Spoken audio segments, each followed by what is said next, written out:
जिनके जीवन में सत्संग नहीं है उनको कथा के फल से भक्ति मिल भी जाएगा तो बचने वाला नहीं है, क्योंकि चारों तरफ मंथराओं की भीड़ है, चारों तरफ सकनियों की भीड़ है, चारों तरफ महाराज ऐसे ऐसे लोग खड़े हैं जो तुम्हारी भक्ति को नोचने, लूटने और खसोटने को बैठे हुए हैं। इसलिए सत्संगियों का संगति करो। जीवन में कोई मिले न मिले पर सत्संगी ढूंढो। कुसंग से सब बर्बाद हो जाएगा, सब समाप्त हो जाएगा। इसलिए कथा भी समाप्त हो जाए, विश्राम हो जाए, उसके बाद भी सत्संग मत छोड़ना। और घर में सत्संग करो, और लाला लाली के साथ सत्संग करो, और पति देवर के साथ सत्संग करो, और सास ससुर के साथ सत्संग करो। जहां हो, जिस घर में हो, मिलके सत्संग करो। 1 घंटे 2 घंटे सत्संग करो। अच्छा ये बताओ, पिछली बार जो भागवत हुई थी उसमें तीसरे दिन क्या चर्चा चली थी? बताओ जी, आप बताओ। इस वर्ष जो भागवत हुआ इसमें 5वें दिन क्या चर्चा चली थी? बताओ जी, आप बताओ। इस प्रकार की चर्चा घरों में करते रहो। सत्संग का इंतजार मत करो कोई बाबा जी आएंगे तब सत्संग होगा।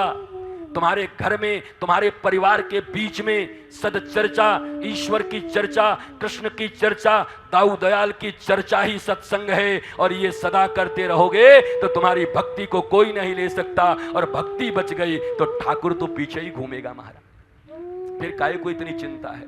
दुनिया बनाने वाला अपना है तो दुनिया की चिंता कौन करे? दुनिया का माल चाहिए तो दुनिया बनाने वाले को पहले अपना बना लो। सूर्य की तरफ पीठ करके जो लोग अपने परछाई को पकड़ना चाहते हो कभी नहीं पकड़ सकते। परछाई एक कदम आगे चलती रहती है, लगता है अब पकड़ लेंगे। तुम जितनी तेजी से दौड़ोगे परछाई उसी तेजी से एक कदम आगे भागती जाएगी। पर अगर जैसे ही रुक गए और रुककर सूर्य की तरफ मुड़ गए और अब चलना प्रारंभ किए तो जिस परछाई की तरफ तुम भाग रहे थे अब वो परछाई तुम्हारे पीछे पीछे भागेगी। पहले तुम लूजर थे, अब तुम चूजर हो। कितना लेना है कितना नहीं लेना है वो तुम निर्णय लेना। ये जगत रूपी परछाई तुम्हारे पीछे चलेगी अगर तुम सूर्य रूपी ईश्वर और गुरु के सन्मुख होकर के चलोगे, सत्संग के सन्मुख होकर के चलोगे। यही सिद्धांत है जीवन का।